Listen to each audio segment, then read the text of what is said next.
right, everyone, we are back with another episode of Empire. Super excited for this one. We have Santiago co-hosting with me, and we have Illia Polosukhin. How am I doing on the pronunciation? That's good. Okay, that's good. Cool. Co-founder of Near, one of the most exciting L1s going on right now. You guys recently, Near Protocol raised $150 million funding round, I think it was, from Three Arrows, Mechanism, Dragonfly, Andreessen Jump, Alameda, Amber Group, and many others. Illia, I think it'd be really helpful just to start out with folks. Last year felt like the year of the L1, right? There are all these L1s that were taking off, and Near kind of came in, and you guys have been building this for a couple of years now. Really exciting. And so I just want to hear from your point of view, like why you're taking on this challenge of building on another L1, and then we can get more into the weeds of what is Near, why is it exciting, things like that. But why are you taking on this challenge? Why do we need another L1? Well, we started in like August 18, which actually is probably the latest of, well, maybe Avalanche started a little bit later. And kind of back then, we were actually pivoting away from a different startup, and we were actually planning to use blockchain for our own use case.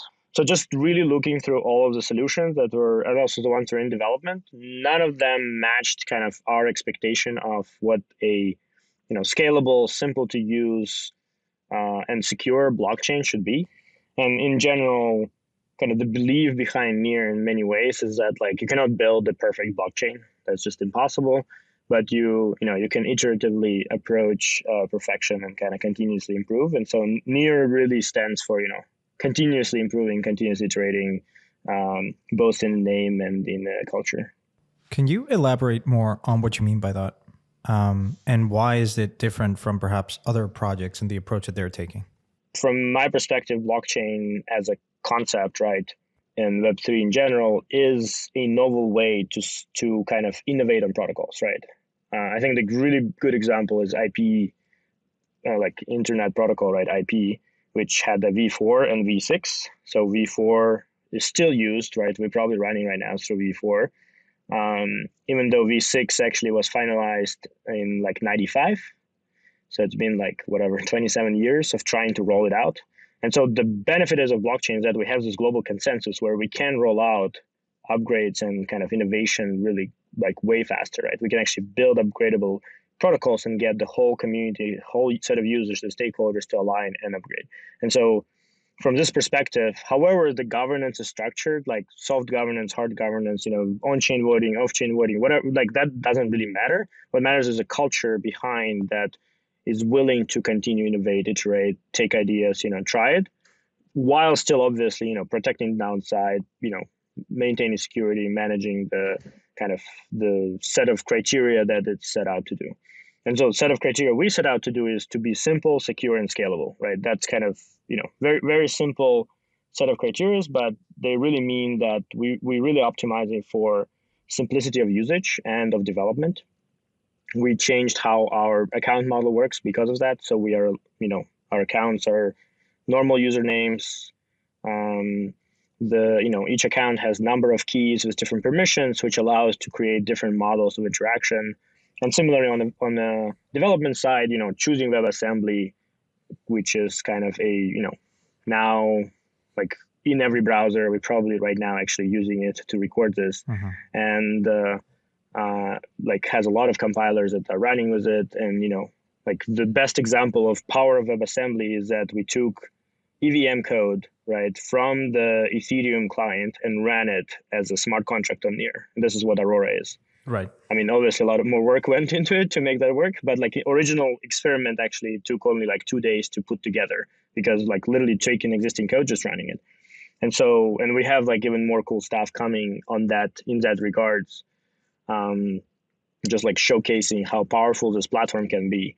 But then beyond that, how do we secure users? How do we kind of ensure that like things are not stolen, not phished, not scammed, etc. Right? So a lot of things that right now people are building are around like how to ensure that contract was audited directly on chain, right? Contract audit registry on chain, that there's no known vulnerabilities, that there is, for example, if there's issues with the wallets, right, to detect that and stuff like this, like kind of building up actually infrastructure for security. And scalability, like again, we want to have billions of users on this platform. It needs to scale to that. It needs to be able to handle it. The only way to do it is actually, run on more than one machine. And at the same time, like it needs to run fast. So like a lot of decisions we made are, prioritizing kind of performance over some of the other things and making sure that, you're able to do this. And then kind of continuously iterating from there and improving. So like kind of technical solutions, but they span from this culture of like, how do we ensure these properties and continue innovating and changing, right? I think like we've did 28 protocol upgrades since mainnet launch. And so like each one had like, some improvement to the protocol, and like the nodes have accepted it, they validated the code, and then it like automatically switched the protocol after some threshold of stake has switched the versions. I'm going to ask a very basic question that maybe for our listeners would be helpful to understand. We talk a lot about this trade-offs that you make when building. And one of those is like we talk about performance and security, decentralization. Like why doesn't Ethereum like scale as perhaps much as we've wanted to? Like one, do you think that Ethereum can support 1 billion users today?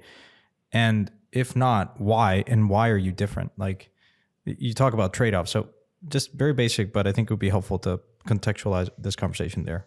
For sure, yeah. So I think there's some kind of what Ethereum is now. So let's call it ETH1. And so ETH1 cannot handle 1 billion users, right? It has issues handling it's by design, creates high price hike until it prices out most of the users, right? Just to make sure I fully understand, Illia, because I really like Santiago's question. I want to make sure I fully get it. Ethereum can't scale to 1 billion users because of its like negative network effects, basically. Yeah, pretty much. Yeah, Okay. like the think of it this way: Ethereum is running on one computer. So like, I mean, every computer in the system replicates exactly the same what one computer does, and so one computer can only do this much work. This is also why switch to proof of stake actually doesn't change anything. Like it's still one computer. And so similarly how Solana, for example, is still one computer, right? Just way bigger computer that they run. And they like kind of removed a lot of things that Ethereum, for example, does. When you say, just so we're on, sorry, when you say one computer, it's like one state, one machine. Exactly. Yeah. It's pretty much every single transaction. Like if you look from the specific computer that you have in front of you, right? Every single transaction needs to arrive to this computer. This computer needs to process every single transaction, check, validate it, check the state, update it, save that state updates to the hard drive, and then transmit more information, right? And so it doesn't matter how many nodes in a network you have, like how decentralized it is. The performance is limited by what one computer can do, and like it's actually like median of all the computers in the network kind of performance at the end. That's why, yeah, if you run way more expensive hardware, the network will run faster, kind of naturally. But then whatever the distribution of the hardware you have in the network, it kind of defines what you can do. And so as we're talking about kind of more and more users coming in, what happens in Ethereum naturally is that you're competing for the same resources that are limited. And so they already, even with tens of thousands of people, you're already filling out all those resources. So then you start to increase the price for this resource, right? So you just have a market economy. And so the 10,000 people who can pay the most are using it, and then everybody else are kind of priced out, right? And so that's why, like, on Ethereum, you have mostly just DeFi left, because this is who is willing to pay these prices because they can actually extract this value. Now, the sharding or rollups or parachains, app chains, whatever the principle of scaling that is used, right, is the way to go, because this is where you are parallelizing processing. You have more different independent state machines or kind of computers that are running. And so now not every single transaction need to hit every single machine. And so that is, how internet works, like Google, Facebook. Not all users are sitting on one computer in Facebook, right? It's actually lots of servers that partition the users between some properties. And so this is a way to scale. So I mean, this is why people have been talking about sharding, people have been talking about rollups and Polkadot. And so Polkadot is actually just a rollup as well. And so from this perspective, that is a solution that's needed. And now the trade-offs comes in, which is how do you actually structure this system altogether such that user experience and developer experience works. And so when we're talking about rollups, especially optimistic rollups, what you are kind of experiencing is huge lag. You still need to, for example, if your source of security is on Ethereum, you still need to check in your transactions to Ethereum. So you still want all the transactions that you have to hit every single machine in the Ethereum network.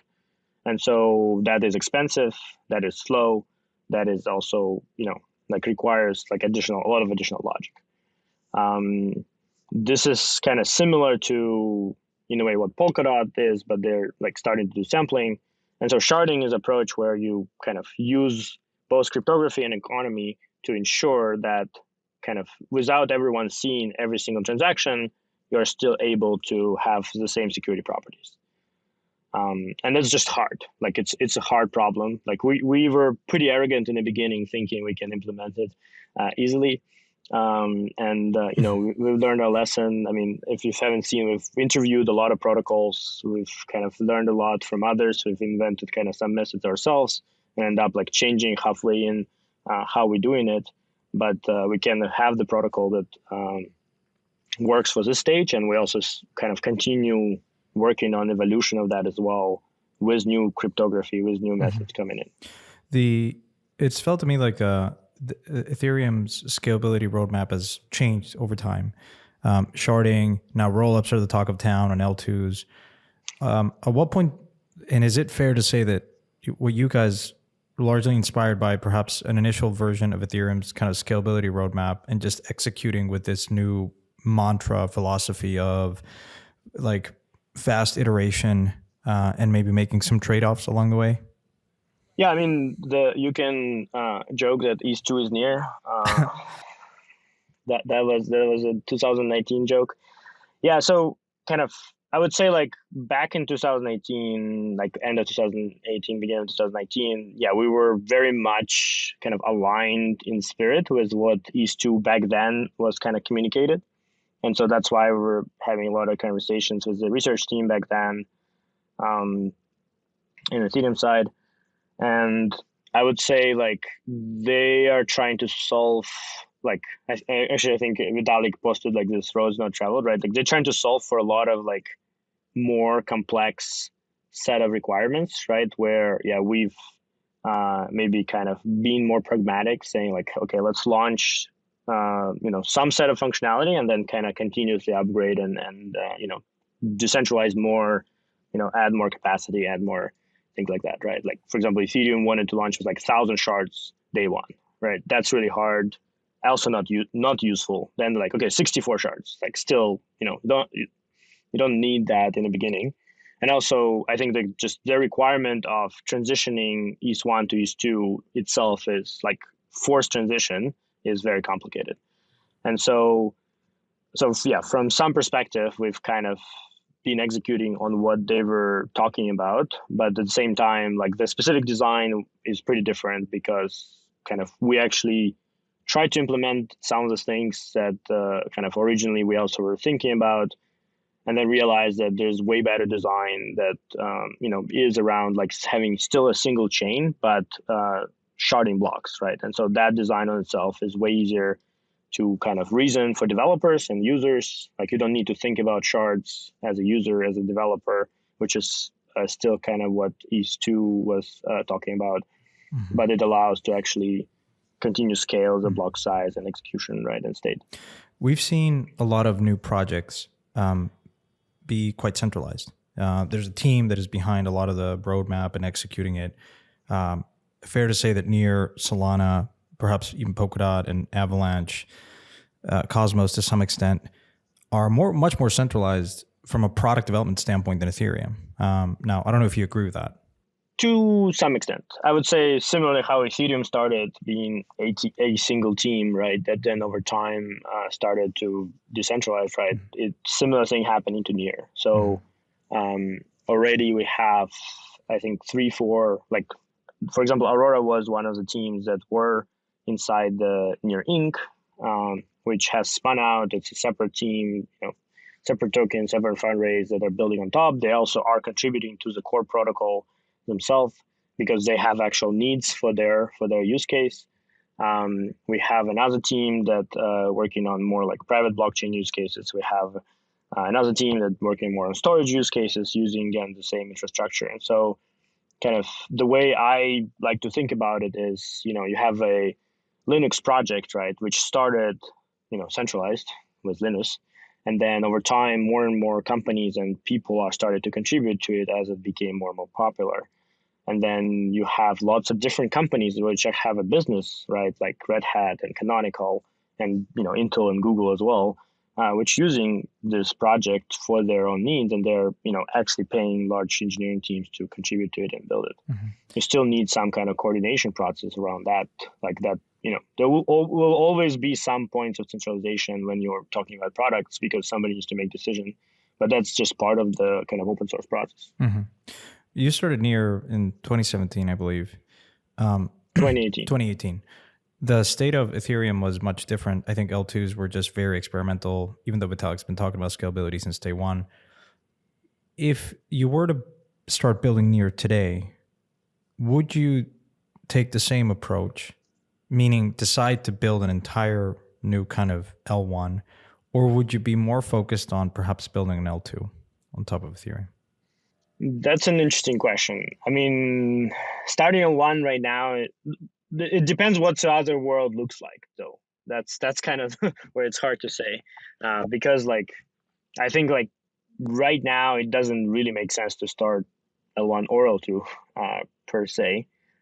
There's a lot of already kind of existing stuff out there. I do think that if we're talking about depends on the type of L2, but the thing that I think is still important that I don't think Ethereum is solving is this ability to continue innovating. That's honestly, that is bigger question than specific technical decisions.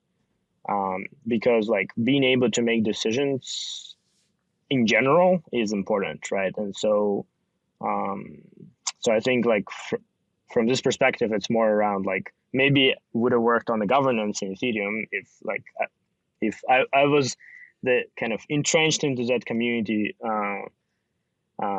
back then when we were just starting, right? We were kind of coming from a side, and so I would say we were not really as accepted and as clear how to approach the things like that. I want to get more into that because I think I was going to ask you why not just become a core ETH researcher. It sounds like it was quite difficult for you to actually do that, and it's felt. I don't know if you would agree with that, and maybe for our listeners, it'd be helpful to understand if someone today wants to make a proposal to upgrade Ethereum, it's probably much more difficult than what it would be if they were to decide to join Near as an engineer and try to execute on a particular idea that they have. Maybe it's a breakthrough. Is that true? And if you could give more color, it'd be great. I think there are few sides of this, right? One is, there's no process. I mean, there's specific people which if you know them, you talk to them and you figure out kind of how to do this, but there's no super clear process. And to be clear, I wouldn't say that anybody has this process in blockchain right now. So this is something that I actually want to work on for Near ecosystem with all those teams that are actually now contributing to protocol to figure out. But there needs to be a process where an anonymous, can come in and propose a change to a protocol, and this will be going through some process of validation, decision making, and evaluation and potentially implementation. independently of who that person is, right, in the ecosystem and in the community. And so right now, nobody has such processes. And so then if we're talking about Ethereum, then there's no clear company or project to join either to kind of do that. And so I would also say that there is also a big problem of incentives. And so the incentivization, and I know like Vitalik have been talking about how to address this, but like generally this problem kind of is bigger one, is that going to build some DeFi project right now is way more kind of financially beneficial for, if we're talking about like core engineer, core researcher, or like starting a hedge fund or doing anything, which, those people can, than going into core development because there's no actual upside in what they're doing. Mm-hmm. And so that was like when we were starting, we were already a VC funded company. And so if we actually, that's what I'm saying, like we talked with the team, with the research team, and we were suggesting to, participate and build, but there were needed to be some kind of upside in this work. Mm-hmm. And not just for us, like for everyone. Like I believe everyone who participated in ETH2 development should have some upside kind of on delivery, right? Probably, things would have moved maybe faster. And so that doesn't exist. And so again, this is something that like from a governance perspective and from a perspective of kind of ability to innovate and is important piece. Mm-hmm. It's like there needs to be an upside that attached to delivery of large projects and milestones. Part of why we're doing a lot of the spin-offs, for example, and incubation and doing projects who have their own kind of token or incentive structures as well, because they can attract now, very good people to actually work. And it doesn't mean like people are incentivized by money per se. Like this is something I saw a lot of like on Twitter, people kind of complaining. It's like, oh, East core developers asking for more money, like yada yada yada. Like, oh, they should be doing this for for the sake of it. It's more of a opportunity cost, right? Like if you can be doing something else, like it's as interesting, for example, to do some cool DeFi project as core development, right? And so, and B, it's really being kind of rewarded for your work, right? Mm-hmm. Like it, like it's not that going from X to like 10X. Like if X is already reasonable for living, is that changing your life? It actually doesn't, but it's actually like rewarding, and you are able to then reinvest it back into projects, into the ecosystem, into doing all this. Do you think that Near struggles with that same problem over time? Well, so my goal is to make sure we don't, right? How do you actually do that? Yeah. Well, so this is what, like, I want to make sure that a full anon are able to make suggestions and like create new protocol changes and proposals, including saying that everything that this guy did is insane or stupid and we have way better design. Let's rip everything off. And that will be considered, decided, and potentially like funded through like with an upside kind of structure. So this is a process that I like want to make sure we have as part of our governance in the ecosystem. And so I've been talking about some of this with like folks and at like NearCon and everything. So like really is just kind of putting it together into a structure and a process that kind of everybody can follow. Illia, I want to pivot a little bit and start talking, kind of compare Near to some other things. Did you ever read Hasib Qureshi from Dragonfly's piece on blockchains or cities? Yeah, I've seen that. What do we from someone building a blockchain? I think he compared you guys to San Francisco. What are your thoughts on the analogy? I mean, I think like on one side, I understand and kind of it's useful for people to have some analogies, and then for people to operate, like to think about it. But I think generally the problem is like that all those things are more nuanced, and so it's always hard to say, right? But I think like the culture-wise, I think the culture part is definitely true. I think like blockchains have pretty different cultures. Some of it is, kind of expression of the founder. Some of it is actually expression of the early team. Some of it is, just like whatever formed around that and kind of works completely independent of what the, founders and team were planning or were having themselves, right? And so that definitely comes out in projects, in the community, in ecosystem, etc. I think on the technical side, again, my belief in this idea of continuous iteration and kind of continuously improving, which I would say San Francisco is definitely not. If you try to use internet there, like compared to some other place, like third world countries have better internet than San Francisco sometimes. But generally, the kind of from perspective of the situation, and like we have learned from everyone. We have kind of bring ideas. We share ideas. We trying to kind of select set of for example parameters that work better for the use case, for generally use cases that we see in blockchain, right? And so I mean the example I like is like if the network decides that and community decides that that they want to run more expensive and more performant hardware, then well, this is a way to go, right? It's like, and then the network performance will increase, and actually each shard on Near can run, potentially as fast as Solana, like if we turn off, for example, authenticated data structures. So like things like that, like specific technical parameters, they can change if the community decides that this is the way to go, and so. This is where again this iteration comes in, and like deciding on what are the ways we want to improve continuously, like looking what are the things that make sense and what doesn't, and innovating.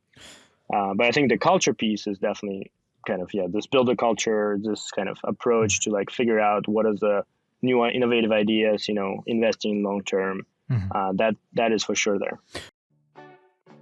We interrupt your programming with a special announcement. Empire has a new sponsor. Santi and I are very excited to welcome Bitmex. That is right. Bitmex is back. The exchange we all know and love is back and better than ever. We're going to be dropping a couple updates on Bitmex over the next couple of months. This first one is a big one.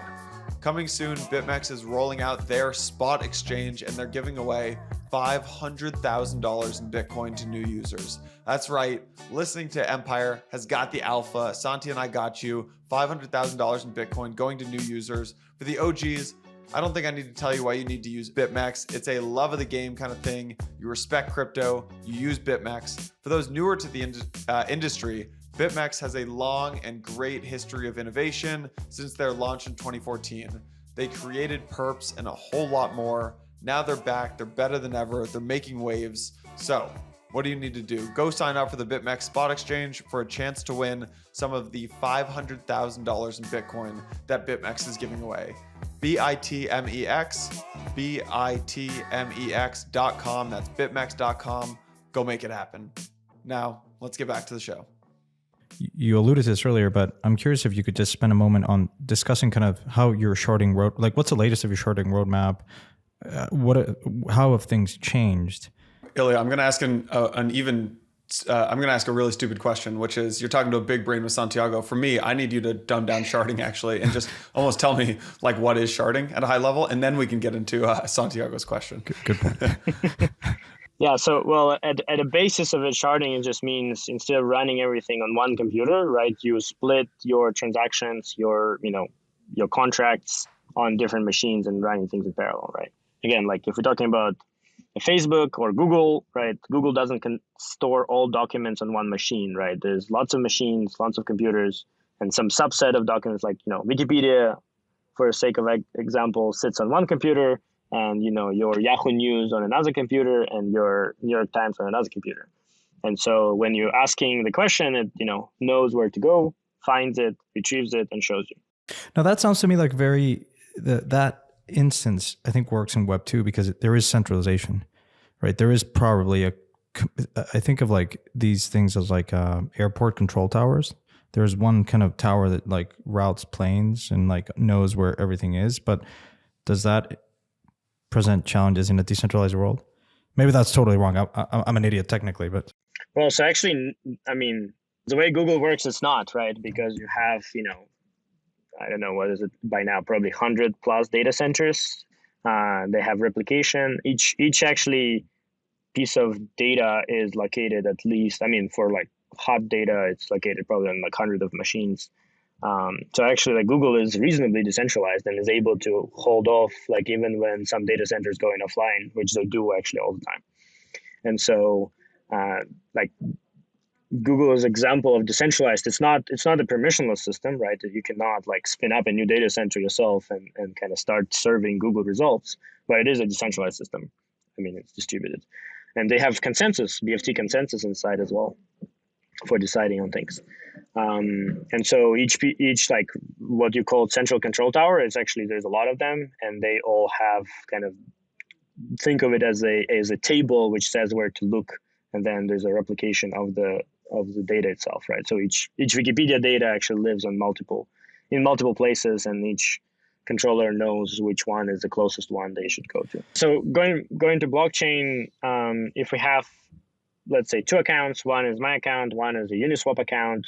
Uniswap account, contains information about how much data, how much money does the pool has. My account contains how much money I have of some token. In a single sharded system or non-sharded system like Ethereum, Solana, all of this lives on one machine, kind of in one state. Processed, like all the transactions are processed in order, and kind of you don't have any like complexity, but you also have like limit how much you can do. Now in sharded system, these things now potentially can live on different shards, like in different computers, kind of in processed independently. And so the way the way Near does it, and which is pretty unique in this sense, is that instead of saying that, oh, actually these things now are different chains, and then we're kind of trying to synchronize chains, we say still one blockchain, but and this is still one space of accounts, right? They just somehow deterministically are split between different shards. And so what this means also, like, you don't need to have a control tower, because you, by just knowing the account, actually know which shard it's on. In traditional software, I think there was a shift from monolithic architecture to microservices. Now, tell me if this is totally off base. Sounds like what you're saying is Ethereum is like monolithic, which is one kind of state, all these applications in one stack, if you will. What you're saying is these shards could be thought of as microservices, which is where a lot of, I think, like more like Googles and of the world kind of run that, like Netflix, in order to stream all this stuff. Like it requires a big scale. It was a big scalability kind of breakthrough. And then the novelty of Near is figuring out how to figure out this like consensus and being deterministic of these shards talking to each other. It sounds to me like the secret sauce of Near, and you tell me if this is totally off base, is that reaching this, it's not the shards themselves, it's like, how do you ensure that there's this deterministic, there is kind of consensus amongst these shards? To an extent, yeah. Not the secret sauce, by the way, it's all public. But I think the kind of generally the problem with sharded blockchains has been, it's like, how do you coordinate all this? Because like we actually wrote first version, and we had something in like March 2019, which we thought, okay, we're done. And then just like coordination problem of all those shards and everything was like a lot of complexity. And so it kind of switching your mind from like, oh, we're going to run a lot of chains, which is what rollups and kind of like parachains are, and then trying to coordinate between them, which is complicated. And so that's why both in case of Polkadot and in rollups and Ethereum, you actually need to go through your Ethereum or relay chain and go back up, right? Which is slow and complex. Instead, saying like, actually, well, don't think of it as these things as separate things, right? As separate rollup, like optimism here, Arbitrum here, but think of it as like one space, and then we just actually shard the block itself, right? So kind of some transactions are, in one shard, some transactions in another shard, and then we figure out how to like move the data, like make sure that everything processes properly. But at the end, you have just one block. Like literally on Near Explorer, if you go and open blocks, it's just one block. It's actually 4 shards right now, but it's one block. You just see all transactions across all shards. And like to actually find all the sharding information, you need to go like to RPC or some internal tooling, because we actually don't even want to show to the users and developers much about sharding, because we're actually planning to change some of the layout, structuring, and stuff like this. And so we don't want them to depend on that. And so the idea was actually to isolate, in a way, users and developers from thinking about shards completely, and just like you deploy your contracts, you have your wallets, you transact, everything works.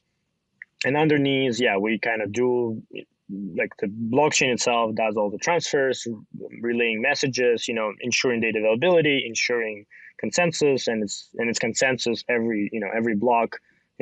As soon as you have approvals, it actually finalizes previous block in normal cases, and so you have like fast finality as well across all shards. And so that kind of like set of properties allow to have a scalable but still very much kind of performance system. And in a way, kind of as a future evolution, if we're talking about roadmap, like that allows to continue innovating on this underlying design, right? We like one of the things we want to do, which right now, like this deterministic allocation to shards of accounts and contracts, is in a way very simple, right? Like we don't account for the kind of how much usage each contract gets. Like, and if we have like some super popular contract, maybe we needed to put in a separate shard, right? So it has more capability on itself. And so we can do this. And actually Aurora is on a separate shard. It's actually binded to a separate shard through a governance. But what we want to do is do this dynamically. We want to dynamically detect which contracts are getting a lot of usage and move them into separate shards while still maintaining the deterministic mapping where things are. And so that would allow to actually achieve this kind of, similar how when you think of Amazon and you're running your Netflix, right? You don't think of like, hey, do I need to send it to the, to the server in here or to the server there, right? Is like switching from one movie to another will take 7 days. Like you don't need to think about that, right? You're just using it, and actually like it adds more machines when it needs it, it removes them when it doesn't.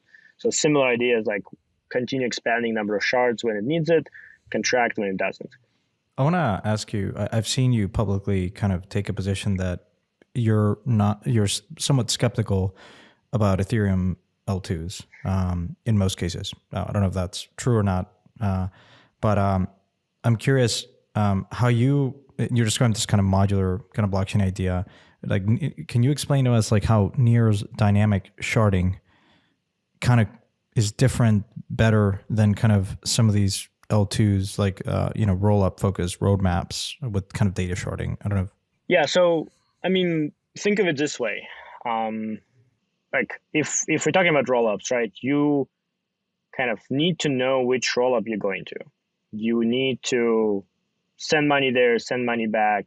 There's a specific set of properties and lock-in mechanisms. And a lot of it can be kind of optimized there, but still this is very much something that as a user you need to think about. As a developer, you need to think about. If you're developing something on one rollup, you now need to think about like, is the other tools I need to use are on this rollup or not?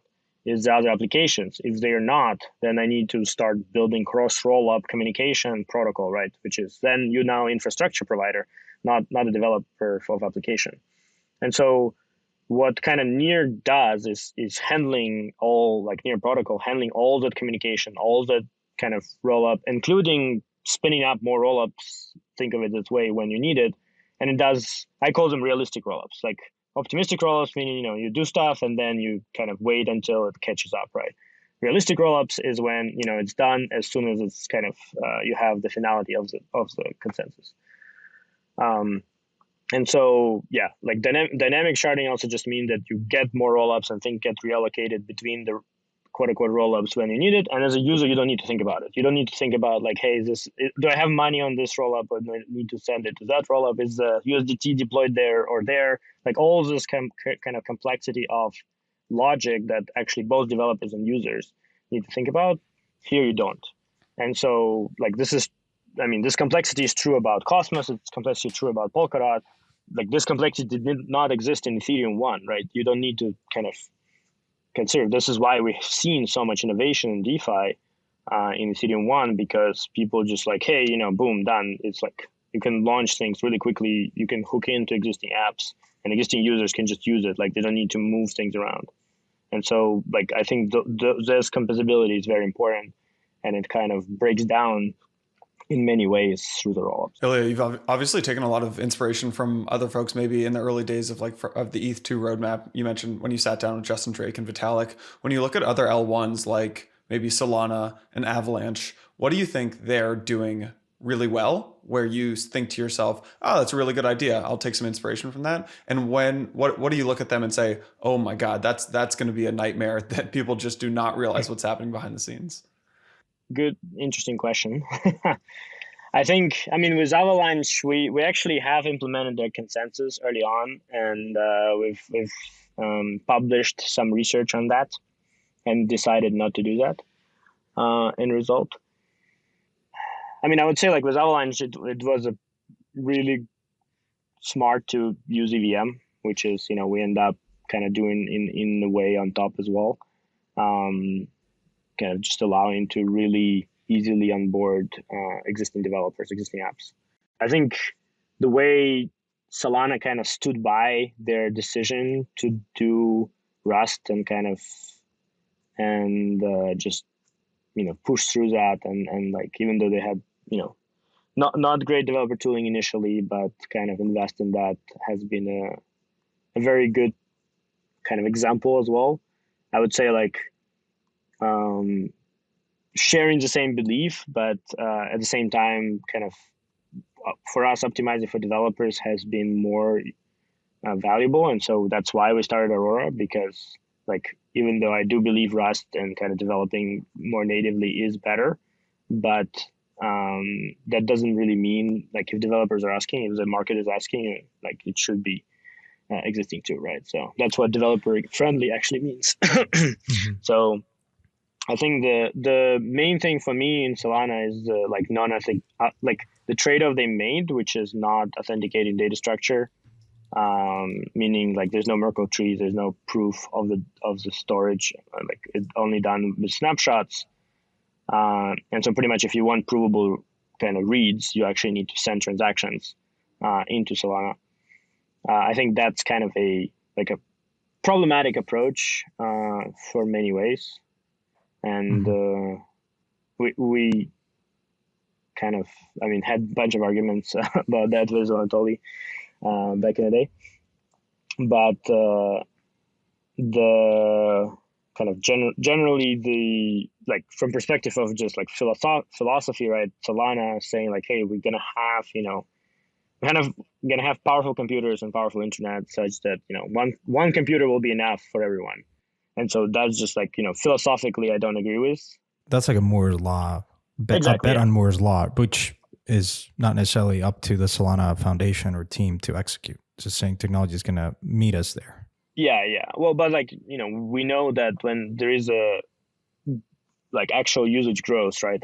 Open, Facebook user growth or Google user growth, it's not following Moore's law, right? Just naturally, the number of users in the world will that want to come to this technology will outpace really quickly what they can do with hardware. I want to go back to this idea of composability, because I think a lot of people in Ethereum are proud of that. If you want to scale, you'll break composability. That's just kind of this singular kind of a single transaction composability. And so layer 2 is example where it breaks. I do want to caveat this that, zero knowledge are magic. And so we can do everything with zero knowledge and scale infinitely to everything in fully composable way with zero knowledge at some point. And so it is worth investing. This is also the reason why I believe in continuously innovating, because at some point more and more stuff will be zero knowledge provable with kind of fast performance, and so we'll need to replace some of the pieces with that because it actually will become feasible to run that. But if we're talking about now being pragmatic,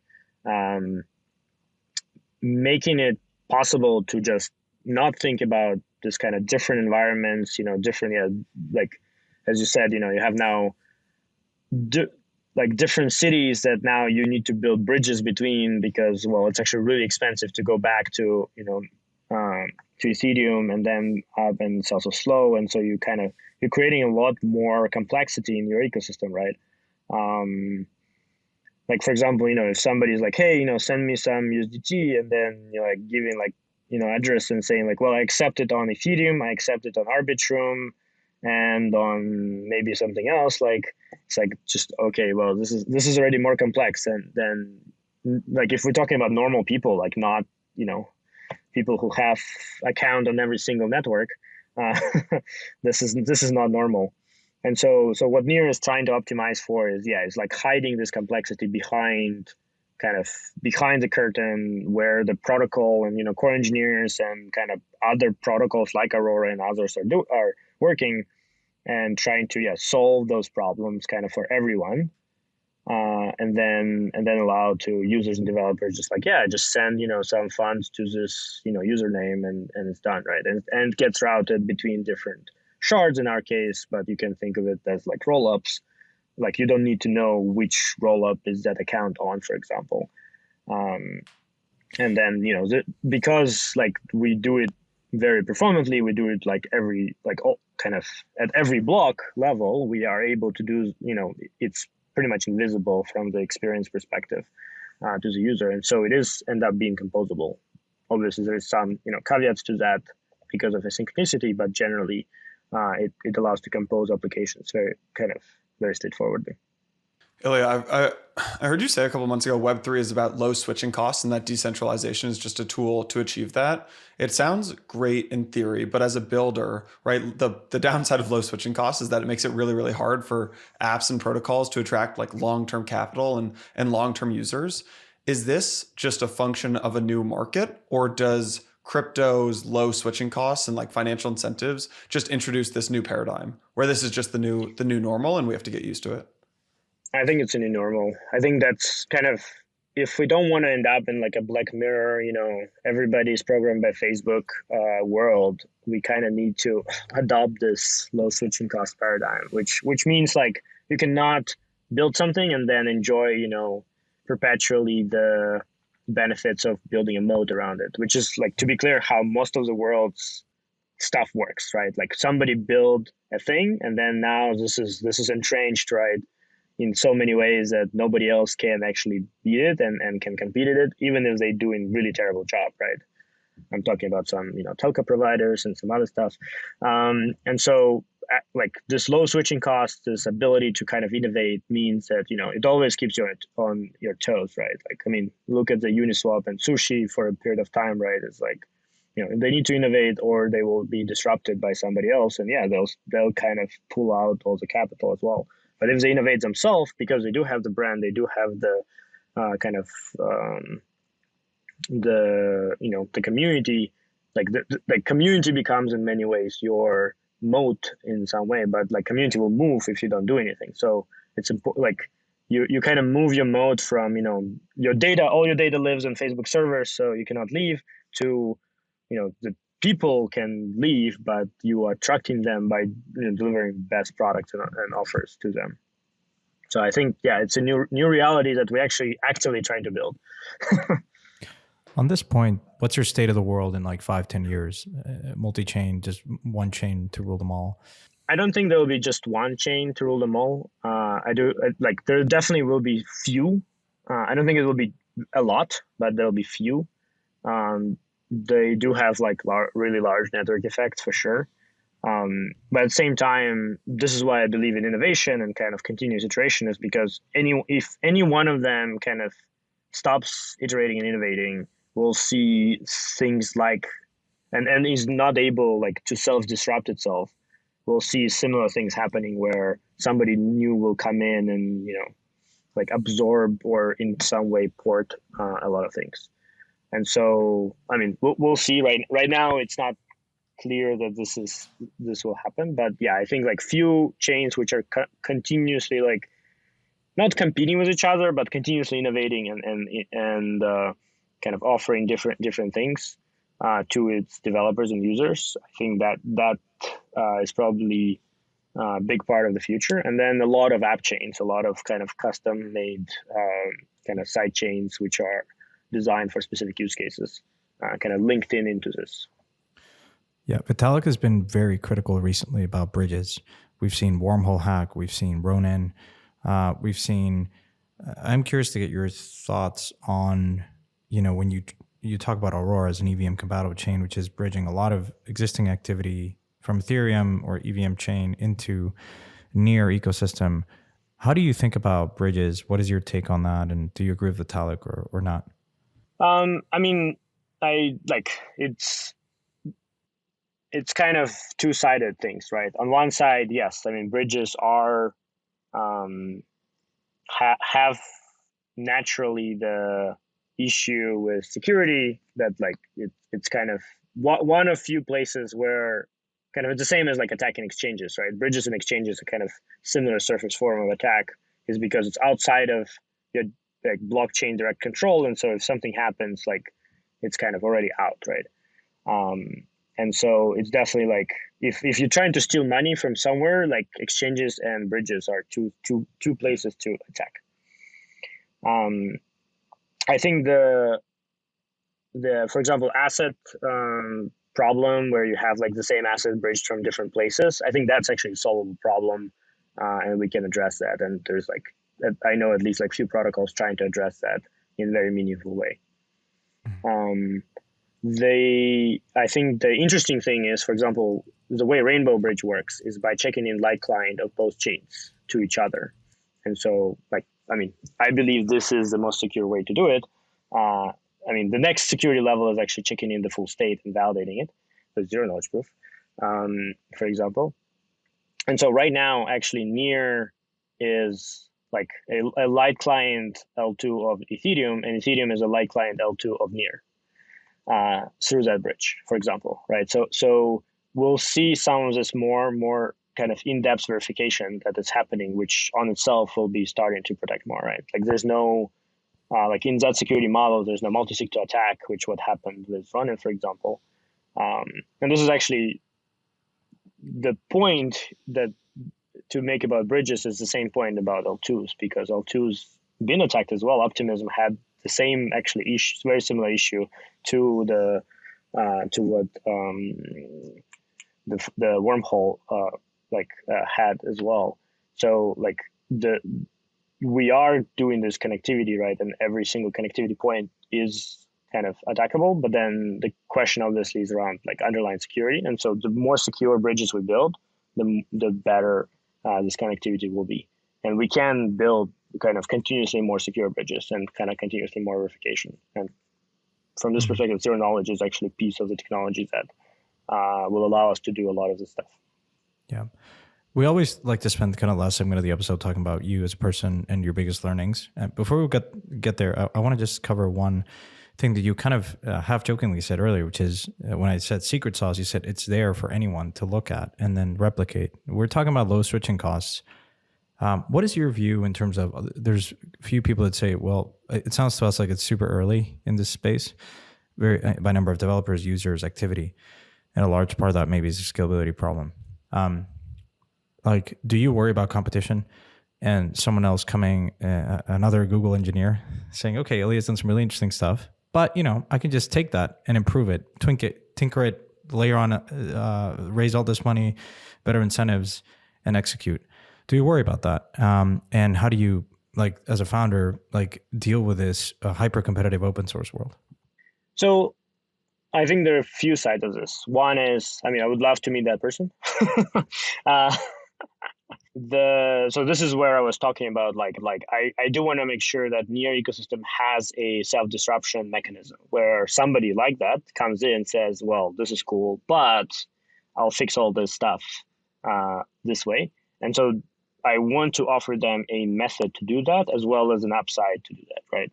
I mean, right now, the easiest way is to hire them into one of the organizations that's working on core development, and there's a bunch of open jobs for we've hired a lot of Google engineers actually who are doing amazing work on this. But in general, yeah, like there should be a way for somebody to come in and propose kind of substantial change. Like for example, well, this paying with Near token is let's pay with stablecoin, for example, right? And offer us, like, go through a process, show the reasons why, and then kind of take it, like being able to take a bet on that, and then if it pays out, receive an upside from that. So that's like for sure part of the mechanisms of self-disruption and kind of innovation that I want Near ecosystem to have. And at the same time, I think like it's really interesting to see kind of the when some protocols just took the code of existing like Ethereum and forked it and kind of innovated that. But you also see how like what issues they have encountered, and it's always kind of the same, where they did not fully understand what they were doing and what they were running, right? And so I think because this is a collaborative space, it's actually important to work, like when you're doing stuff like this, is to work with the people who are working on this, and you actually can. And so if there is something like that where there's a specific case to kind of innovate on ecosystem, like I'm open to having the conversation. I'm open to like offering a way to do that in the ecosystem, and kind of push that forward. Illia, I want to actually wrap it up with one of the most important things that you and me were talking about before we started recording, which is just Ukraine. And your family's Ukrainian, and a lot of your team members are in Ukraine. Ukraine has received, I think, over 150 million in crypto donations so far. Can you just kind of take us onto the ground and talk a little bit about how important crypto has been to folks in Ukraine, if at all? Yeah, no, it's been an extremely important instrument and tool, and kind of the context of this being like when war just started, right? Me and like a few folks who were in New York, we were like, well, what do we do, right? And the easiest thing is to donate, and the easiest way to donate is actually with crypto, because it rises right away, right? Like if we're talking about wire transfers and we're talking about sending them into Ukraine, we have no idea even, I mean, when it just started, we didn't even know if banking system will work, right? And you knew crypto will arrive. And so similarly, like, a few days in, some of the crypto entrepreneurs kind of gathered together and started Unchained Fund, which I'm a member, kind of a founding member of. And like the idea was like, hey, we can actually really quickly collect funds and distribute them really quickly and have transparency around it, and able to do this stuff kind of on the ground, because we have friends who are literally on the ground, volunteering, helping people, buying supplies, doing all the stuff. And like we can do all this really quickly, right? Imagining starting a new fund, new nonprofit. This is like a month of paperwork, NGO documentation, bank setup, and then collecting donations from that via wire transfers, via like all the stuff. It's just gonna take like months and months. We were up and running in like few hours with multi-sigs, and already posting the links everywhere. Talking with folks in the ecosystem to repost it and getting the first. And so so far I think we raised for Unchained specifically 9 or 10 million. And then like the government kind of followed that as well, starting the bunch of kind of accounts across all the networks. We actually just set up a account called Ukraine on Near, not Ukraine.near, just Ukraine. And so kind of really like spreading that and allowing really quickly to collect the donations and actually get them to use. And including a lot of suppliers are willing to take crypto, or there's a kind of somebody who can make the transaction on the edge. And so that's been kind of fundamental, I think, to like helping the people there getting money around, kind of moving. Like we bought a bunch of medicine, bunch of gear, like for example, things like the generators, because there are a lot of places without electricity now. Like if we're talking about hospitals as well, and so really kind of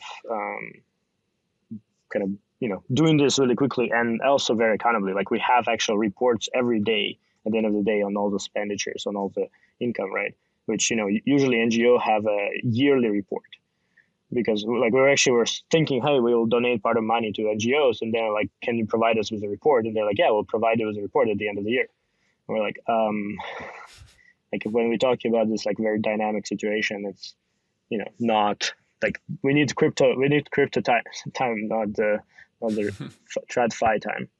Yeah, I think there's this like Western saying that developed worlds are the ones who need crypto the most, but we don't actually see it much. I think that's really important to understand on the donation side of things. But what about you had this tweet about Brex, right? Brex had to cancel payments inside of Ukraine, and it wasn't because Brex wanted to do it. It's because of the Biden's executive order, right? So when things like this start to happen, what does crypto actually mean for someone on the ground who like Ukraine has it's top 4 country by crypto penetration in the world. like a lot of people, had some crypto savings, and I mean, when this hit, like especially because you don't know what the foreign exchange rates will be, a lot of money kind of flood into like crypto as well, as a way to offset like potentially hryvnia going crazy, right? And at the same time, I mean, it's kind of the ability to just like know that the money is there, right? Like if we're talking about banks again, like you never know, like especially in the first weeks. I mean, now we know like Kyiv is has been defending itself really well, and but like in the beginning it was not clear that the banks will still exist, right? To be like we don't even know if national bank will stand, right, or will be bombed tomorrow. And so like crypto was a way that's like completely independent of like some physical reality, which was under kind of real duress. And so it's really kind of a way to kind of operate when you have so much uncertainty, which again I think is like fundamental and also will be big part of kind of Ukraine recovery, I believe, because actually they have passed a law, which like it was in development way before, but they have passed a law and signed it on legalizing kind of crypto, like pretty much defining crypto asset as a new type of asset and kind of defining a lot of legal structure behind it. And they continue working on that actually right now. So that's certainly the very positive aspect of all this. Sounds like, crises like these like help catalyze certain movements. There is the other side here that might say, wait a minute, but Russia is also accepting Bitcoin for payments for oil and other resources. So I'm curious what you think about that and how do we kind of, because it is a neutral, technology is neutral, but the implementation of it is not necessarily neutral. I'm curious as a builder how you think about that. So I believe in technology neutral, and I believe technology should be neutral. The way to think about it is that the people who are making transactions are the ones who are making decisions, right? Like if you think of somebody buying oil from Russia, it doesn't matter if they pay with Bitcoin or with trucks full of gold, right? Which is an alternative, to be clear. Like that's just an instrument that you are doing a transaction, but the decision to make a transaction is on that entity. And so if they are kind of working around the sanctions or whatever, right, is just this is on them. And so this is why crypto exchanges have banned people on sanction lists. This is why a lot of companies have decided not to work with Russia. And like from my perspective, anybody who is working with Russia, like specifically the Russian government, is literally directly funding killing people in Ukraine. And so that should be like kind of a network effect, community effect of like when we're talking about censorship resistant, it doesn't mean that we cannot censor. It just means that a single person or a single entity cannot censor something. But if a community decides that something is not appropriate, is not right behavior, it's still possible to do this, right? This is when we talk about governance and kind of these objects. Well, Illia, I don't know if there's anything else that you want to close with. I think this has been a fantastic episode. We've covered a lot here. I think this is a great overview for folks to learn about Near. Of course, where can people find you? Where can people, learn more about Near? Maybe there, and any parting thoughts before we wrap it up would be great. For sure, yeah. Yeah, I'm on Twitter. My name or IL Black Dragon. Near.org is to learn more about Near. There's a really good blog, and if you scroll back into the past, there's some good articles when we were still kind of building this out and thinking how like if you want to read more about sharding, for example, and kind of the evolution of thought. But yeah, no, I think kind of for me, on one side, obviously the past month's been devastating and kind of very complicated, and we've been doing a lot of work to help in Ukraine. But on the other side, it's kind of showcased that what we're doing is very useful and valuable, and kind of even going beyond that, kind of some things that we've talked about but haven't done yet, like Web3 reputation systems, kind of uncensorship social networks and stuff like this are even more important now, because including what Russia is doing inside for its own people, right, where they're isolating them and programming them with their own media, is kind of an important lesson that we should have media that is like accessible but also trusted, and people know kind of on a more, ideally cryptographic, economic, and kind of reputational ways that the information is correct and verified, and so I think that pieces are kind of becoming more and more important as well for me as we kind of evolve and like these situations evolve. And so this is something that I'm, again, like governance is one piece, but also kind of reputation, social, all those pieces are something that I'm looking forward this year. And yeah, I'm inviting anyone who's interested to contact me. That's amazing. Well, yeah, thanks so much for coming on the pod. I know it's you're super incredibly busy, and best of luck to everyone in your team and family members and anyone else that you know in Ukraine. And otherwise, really excited what's happening in the Near ecosystem. And I guess last NearCon, is that happening? Is there plans to do something like that or sometime this year? We all know how much crypto folks like conferences. Yeah, I mean, there's some plans, but I'll let the team to release that when they're ready.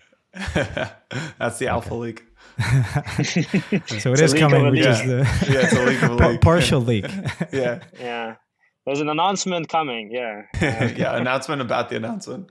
Illia, this was awesome. And thank you so much for just being so generous with your time. And I think Santi and I are wishing you all the best and just, really excited to see what you build this year. Thanks. Yeah, appreciate it. Thanks again, Illia. Take care.